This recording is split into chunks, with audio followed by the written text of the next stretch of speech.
વરસાદની સાથે જ વૃક્ષ મકાનના ભાગ ઇલેક્ટ્રિકલ તાર હોર્ડિંગ્સ તૂટી પડવાના બનાવો બનતા હોય છે।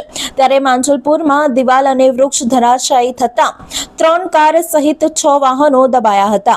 વરસાદની સાથે જ વૃક્ષ મકાનના ભાગો ઇલેક્ટ્રિકલ તાર હોર્ડિંગ્સો તૂટી પડવાના અનેક બનાવો સામે આવતા હોય છે। આજે દિવાલ અને ઝાડ નીચે 4 વાહનો દબાઈ જવાનો બનાવ બન્યો હતો।